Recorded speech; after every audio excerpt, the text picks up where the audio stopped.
जी नमस्कार, मैं हूं विपुल कुमार और आप देख रहे हैं सूर्य विहार डिजिटल न्यूज। अगर आप सक्षमता पास बिहार के शिक्षक हैं, नियोजित शिक्षक हैं, तो आपके लिए एक ज़रूरी खबर लेकर आए हैं और महत्वपूर्ण जानकारी लेकर आए हैं। आप विशिष्ट शिक्षक बनने वाले हैं और आपकी काउंसलिंग होने वाली है। तो जानकारी ये है कि 1 तारीख से 1 अगस्त से आपकी काउंसलिंग शुरू की जाएगी। 6 तारीख तक, 6 अगस्त तक ये काउंसलिंग होगी और डेट में आगे इस बढ़ाया भी जाएगा। इसमें हड़बड़ी की ज़रा से भी बात नहीं है और 5 स्लॉट में ये काउंसलिंग होगी। आपकी जानकारी के लिए हम बताते चले कि जो शिक्षा निदेशालय ने, आपके जो प्रधान सचिव हैं शिक्षा विभाग के, जो एसीएस है डॉक्टर ए सिद्धार्थ ने इस संबंध में एक गाइडलाइन जारी की है और कहा है कि जिन स्लॉट में जिन शिक्षकों को काउंसलिंग सेंटर पर बुलाया जाएगा, शिक्षक उसी टाइमिंग पर स्कूल में आएंगे, क्योंकि उसी समय आपके स्लॉट के समय में ही सिस्टम में आपका नाम खुलेगा। इस दौरान आपको अपना आधार से लिंक मोबाइल को लेकर आना है और सभी दस्तावेजों को लेकर आना है आपको। जैसे आपको हर सर्टिफिकेट, मैट्रिक, इंटर, ग्रेजुएशन, अगर पीजी किए हैं वो, टेट या तमाम जो सर्टिफिकेट हैं उसके मूल प्रमाण पत्र आपको लाना है। इसके साथ साथ आपको कैंसिल चेक भी लाना है, आपको पैन कार्ड का फोटो कॉपी भी लेकर आना है। ये तमाम चीज़ लेकर के आना है आपको, क्योंकि इसकी ज़रूरत काउंसलिंग सेंटर पर होगी, इसकी जांच की जाएगी। इसके साथ साथ जो पहला स्लॉट बनाया गया है वो बनाया गया है सुबह 9 बजे से 10:30 बजे तक, ये पहला स्लॉट होगा। जो दूसरा स्लॉट है वो 10:30 बजे से 12 बजे तक है।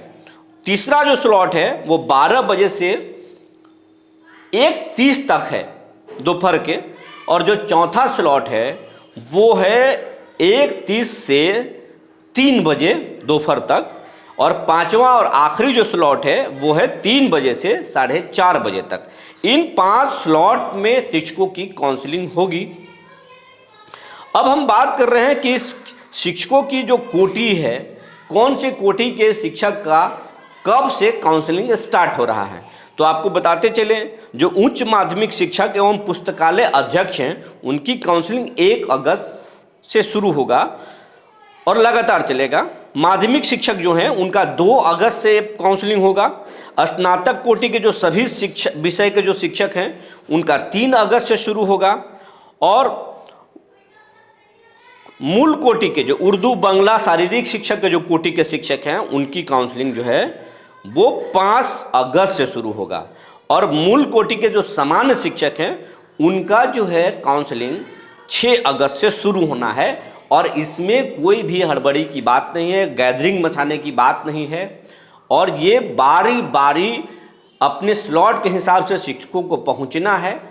अगर आप काउंसलिंग में किसी कारणवश अगर आप बीमार हो गए हैं, सीरियस तबीयत खराब है, या आपका एक्सीडेंट हो गया है, या कुछ भी हो गया है, तो वैसे स्थिति में आपको चिंता करने की कोई ज़रूरत नहीं है। उसके लिए आपको आगे मौका दिया जाएगा और काउंसलिंग सेंटर पर भीड़ लगाने की भी कोई ज़रूरत नहीं। इसके लिए व्यापक तौर पर गाइडलाइन जारी किया गया है। जिला शिक्षा पदाधिकारी को इस समय में आदेश दिया गया है कि उनको क्या क्या तैयारी करना है। स्कूलों में सभी शिक्षक एक बार में काउंसलिंग के लिए नहीं जाएंगे, इसके लिए भी गाइडलाइन है कि आधे शिक्षक स्कूल में होंगे और आधे काउंसलिंग में जाएंगे। जब वो काउंसलिंग करा लेंगे तब दूसरे शिक्षक को जाना है। आपके ई शिक्षा जो कोर्स ऐप है उस ऐप पर भी इससे संबंधित जानकारी आपको दी जाएगी। वेबसाइट पर भी, जो शिक्षा विभाग का जो वेबसाइट है उस पर भी ये तमाम जानकारी, काउंसलिंग से जुड़ी हुई जानकारी दी जाएगी, आपको ये जानकारी मिलेगी। इसके साथ साथ आपको हम ये बताने महत्वपूर्ण जा रहे हैं कि काउंसलिंग के बाद जब आपका नौ पदस्थापन होगा, जब आपकी पोस्टिंग, नई पोस्टिंग जब होगी, तभी आप पोस्टिंग के बाद ही विशिष्ट शिक्षक कहे जाएंगे या माने जाएंगे। इसके पहले जो भी प्रक्रिया हो रहा है उस समय आप विशिष्ट शिक्षक नहीं होंगे, आप राज्यकर्मी नहीं होंगे जब तक कि पोस्टिंग नहीं होगी। और पोस्टिंग की जहाँ तक बात रही, तो पोस्टिंग के लिए ये भी कहा गया है कि आपको ज़िला अलॉट कर दिया गया है और उस ज़िले में फिर आपको जहाँ, हाँ एक चीज़ और आपको जानकारी बताते चले आपके क्लियरिटी के लिए कि जो ज़िला आपको अलॉट हुआ है उस ज़िले में ही आपकी काउंसलिंग होगी और डीआरसीसी जो है भवन जो है वहाँ पर ही यह काउंसलिंग किया जाएगा। डीआरसीसी भवन में ही किया जाना है। तो आपको जो जिला आवंटित हुआ है, जैसे मान लीजिए गया के शिक्षक को सिवान जिला अलॉट हुआ है तो आपको सिवान में काउंसलिंग होगा, और सिवान के शिक्षक को अगर औरंगाबाद में जिला अलॉट हुआ है तो आपको औरंगाबाद में डीआरसीसी पर काउंसलिंग होगा। तो आपको आपके अलॉट जिला में ही आपको काउंसलिंग कराना होगा। ये आप दिमागी तौर पर तैयार हो जाइए और सभी दस्तावेजों को ठीक कर लीजिए। हाँ, हम बात कर रहे थे स्कूलों में नई पोस्टिंग की कि आप जब काउंसलिंग करा लेंगे तो आपको पोस्टिंग होगी।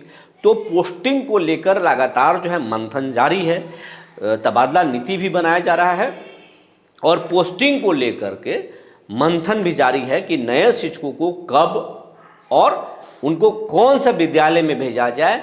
इस पर सरकार जो है लगातार काम कर रही है, मंथन कर रही है, लेकिन अभी तक ये साफ नहीं हो पाया है कि इनकी पोस्टिंग कब कर देना है और कैसे करना है। ज़्यादा संभावना है कि राज्य स्तर पर, मुख्यालय स्तर पर भी शिक्षकों की पोस्टिंग रैंडमाइजेशन तरीके से, कंप्यूटर के तरीके से किया जाएगा, जैसे पहले बीपीएससी में हुआ है और इस बार भी वैसे ही किया जाएगा। लेकिन उसमें क्या नए चेंजेज किए जाएंगे, क्योंकि जो बीपीएससी की पोस्टिंग हुई है उसमें कई चैलेंजेज आए हैं। 400-400 किलोमीटर दूर शिक्षकों की पोस्टिंग की गई है, 500-500 किलोमीटर शिक्षकों की पोस्टिंग की गई है। अगर जिले में भी पोस्टिंग की गई है तो कुछ शिक्षकों को बहुत नज़दीक का विद्यालय दे दिया गया है और कुछ शिक्षकों को 80 किलोमीटर दूर, 100 किलोमीटर दूर जिले में ही पोस्टिंग दे दी गई है। तो इसमें भी परेशानी होती है, तो इसमें कम से कम परेशानी हो। दूसरा कि जो बांटा गया है कि कुछ 40 से कम उम्र वाले को हम जंगली इलाके में, पहाड़ी इलाके में भेजेंगे, उससे ऊपर के उम्र वालों को हम थोड़ा ग्रामीण शहरी इलाके में, ग्रामीण इलाके में भेजेंगे। पति पत्नी शिक्षक को हम कोशिश करेंगे कि अलग जगहों पर दे दें और उसके बाद में दिव्यांगों को और महिलाओं को थोड़ा लाभ देना है, उनको थोड़ा शहरी इलाके में या कम परेशानी होने वाले इलाकों में पोस्टिंग देना है। तो ये तमाम चीज़ है जिस पर मंथन जारी है, अभी तक साफ नहीं हो पाया है। बहुत जल्द उम्मीद है कि बहुत जल्द ये भी मामला सुलझ जाएगा, पोस्टिंग को लेकर भी सुलझ जाएगा, उसके बाद आपको पोस्टिंग कर दी जाएगी। लेकिन फ़िलहाल तो आपको काउंसलिंग कराना है और काउंसलिंग के लिए आप तैयार हो जाएं, कोई हड़बड़ी में नहीं रहें, लेकिन आप तमाम जो सर्टिफिकेट हैं, जो मूल प्रमाण पत्र हैं, उसको आप जमा ज़रूर कर लें और उसके बाद आप काउंसलिंग कराएं, फिर आपकी पोस्टिंग हो जाएगी। ये तमाम जानकारी थी जो हमने आपको बता दिया। तब तक के लिए धन्यवाद।